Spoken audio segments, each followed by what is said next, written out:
Tere! Rõõm teid kõiki näha. Suur tänu selle põneva kutse eest. Tõepoolest, põhjus, miks ma täna söendasin siia teie ette tulla, peitub nendes ligi 500 sündmuses, mis siis aastatel 2017 ja 2018 Euroopa Liidu eesistumise ja Eesti Vabariik 100 egiidi all nendes välisriikides toimusid. Tore on näha, et siin saalis on nii mõnigi teine, kes sellesse suurde plaani panustas ja sellele kaasa aitas. Ma usun, et see oli Eesti jaoks õpetlik ja tore kogemus ja selle käigus tekkis minul päris mitmeid tähelepanekuid ja süvenemisi ja loodan, et mõni nendest pakub täna siin ka teile kaasamõtlemiseks huvi. Üks esimene küsimus, mille korraldajad seadsid esinejat ette, kõlas väga lihtsalt, milleks meile rahvusvahelistumine ja võib-olla siin avakõnelejana oleks minust kohane paar sellist esimest sammast ka paika panna. Ma arvan, et kõige vahetum elementaarsem vastus on see, et kõik loov, on see siis kultuur või laiemalt loov mõtlemine, loov tegutsemine, seda hapnikku vajab, seda hapniku ringlust vajab ja seda sulgeda tegelikult ei ole mõistlik ega olgem ausad ka võimalik, näitab seda ju ka Eesti lähiajalugu. Tehtagu seal riigipiiridel kõrgemad või madalamaid aedu, see ikkagi käib edasi. See on midagi sellist, mida me olemuslikult vajame ja tahame kasvamiseks, mõistmiseks, arusaamiseks ja lõpuks loomiseks. Miks seda loomingut vaja on? Ma usun, et siin ei ole liiast viidata ka klassikutele, kes on öelnud, et kui märgatakse sinu olemasolu, siis märgatakse ka sinu kadumist. Ehk et ma usun, Eesti jääb aegade lõpuni olukorda, kus ta peab pingutama, vaeva nägema, teadlikult asju targasti tegema, et meie mõte, meie kõne, meie hääl oleks mõjus ja mõjusad ei saa me olla kindlasti mitte mahus, vaid sisus ja seda sisu läbi kultuuri rahvusvahelistumise kanda näib olevat üsna mõistlik mõte.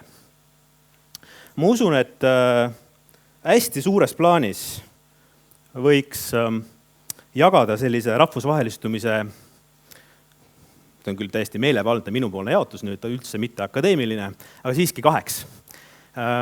Kui me mõtleme selliste välgatuste peale, et kuidas üllatada iseennast ja kõiki teisi tohutu rahvusvahelistumisega, näiteks Usain Bolt jookseb Raadi lennuväljal 100 meetrit ja kõik filmivad, kõik teavad, kõik like'ivad, kõik share'ivad ja hetkeks tundub, et me oleme maailma keskmes. Ometi ei pruugi see tähenda, et tekib mingisugune teineteise mõistmine, et tekib selline jäävus, millele saab midagi ehitada. Kuigi taolised promotsiooni sündmused on omal kohal, mina neid sugugi halvustada ei taha, ärge saage minust valesti aru, ma arvan, et kõik selline leidlik sidumine, mingisuguste maailmamärgiliste teemade toomine siia meie koduõuele on tähtis. Mina tahaks rohkem keskenduda sellele, mis võib-olla aitaks seda teineteise mõistmist luua ja paari sellise väikese killuga sellest suurest mosaiigist, mis siin 2017-18 teoks sai, sooviksin seda teha. Aga kõigepealt lähteseisu illustreerimiseks laenasin ma ühe kaadri teisest ülikooli linnast nimega Oxford, kus tegutseb teile kõigile tuntud elegantne detective sergeant James Hathaway, üks elegantsemaid kriminaaluurijaid uuel Inglismaal, seriaalis Lewis, ja teatab ta teile, et Russian, Polish, even some of those funny little Baltic countries. Ma olen endiselt seda meelt, et tõenäosusteooria mõistes on Eesti ime. Kõik meie suured nimed Arvo Pärdist Kelly Sildaruni, tegelikult on seda kõike väikese Eesti kohta uskumatult palju, aga need olukorrad, mis siin kaadris on, minu töös olid täiesti igapäevased. See oli täiesti igapäevane olukord, me ei tohi selle ülesanne keerukust alahinnata, võib päris sageli tulla ette juhtumeid, kus just nimelt taolises kontekstis tuleb asju kommenteerida ja algatada. Kui me tahame sellise pinna pealt jõuda teineteise mõistmiseni, siis üks väga tüüpiline viis on minna mõnda välisriiki ja püüda teha seal üks väga hea üritus. Püüda jõuda tõesti lagedini välja oma tasemega. Ja ma tooks teile näite Berliinist, kus uskuge või mitte, ühe välispartneriga seoses õnnestus teha midagi täiesti erakordset. Miks ma rõhutan välispartnereid, sest ma tõesti usun, et teineteise mõistmise aluseks on see teine. Ja enamike rahvusvaheliste projektide õnnestumise eelduseks on suurepärane klapp välispartneriga, mis on suur pingutus, suur töö. Berliinis Konzerthausi nimelises paigas ühe hooaja jooksul ehitas see maja ennast 2 korda ringi. Sügishooaja poole peal selleks, et mängida NO teatri osalusel Suve unenägu ja poolaastal selleks, et mängida Arvo Pärdi ja Robert Wilsoni Aadama passiooni. Loomulikult sai see teoks tänu nendele geniaalsetele tegijatele, aga väga paljuski ka tänu sellele, et me suutsime mõista doktor Nordmanni saksa keelt, inglise keelt ja kehakeelt. Leida üles välispartneri tagakoridoridest need kardinalid, kes tegelikult otsustavad kõik, kelle arvamusest, heast sõnast, toest ja kaasamõtlemisest sõltub, kas asjad juhtuvad või ei juhtu.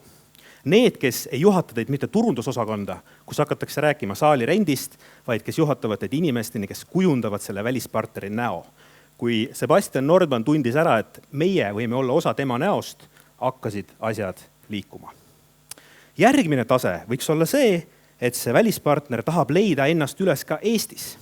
Selleks suurepärane näide on Naant ja see kohmakas foto, mis on tehtud ühel väga erilisel õhtul üle laua Patrick Gigeriga, keskuse Le Lieu Unique juhiga, kelle kõrval istub Sirje Helme, Eesti Kunstimuuseumi direktor, tähistab ühte hetke, kus üks selline teekond jõudis suure kulminatsioonini, aga teekond algas sellest, et Patrick Giger kutsuti aastal 2015 kureerima ühte väga suurepärast näitust Eesti Kunstimuuseumis ja Giger avastas enda jaoks Eesti kui tegutsemiskeskkonna.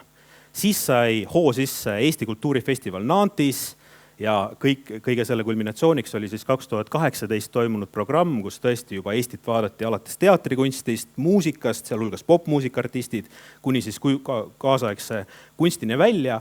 Kati Ilvese kureeritud näitus Le Lieu Unique'is sisaldas lisaks Eesti kunstikele veel teisi väga huvitavaid nimesid. Ma arvan, et Eesti sai kaasaegse kunsti maailmas juurde väga olulised referentsid. Ehk et kui esimene samm on lihtsalt võluda välispartnerit oma ideedega ja proovida nende keskkonnas seda saavutada, siis Patrick Giger teostas ennast ka Eestis ja see kandus üle Naanti ja mul olen kindel, et kandub üle ka tagasi Eestisse.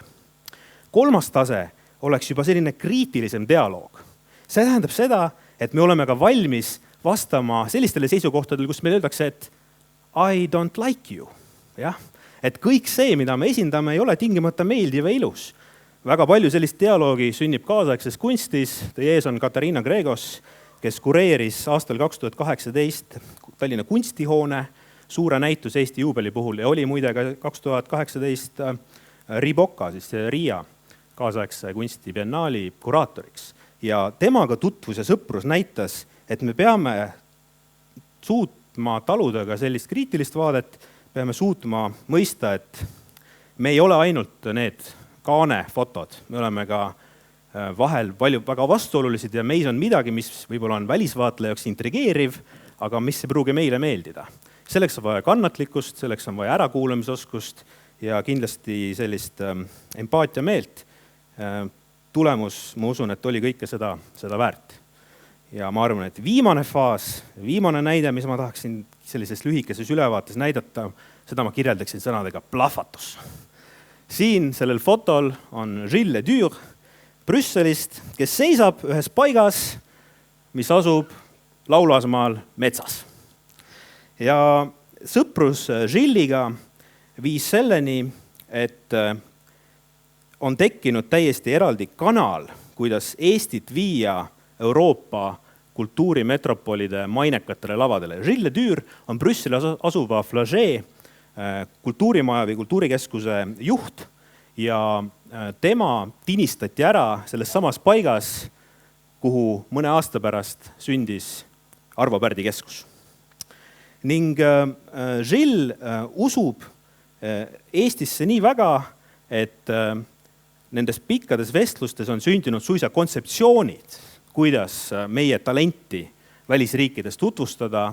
Me räägime siin klassikalisest muusikast, eeskätt süvamuusikast, erinevatest rahvusvahelistest võrgustikest. Flagey kontserdimaja on võib-olla Eestis mitte nii tuntud nähtus, aga Brüsselis väga kõva tegija ja omakorda osaline väga paljudes teistes mainekates võrgustikes. Nii et sealt tekivad juba topeltreferentsid.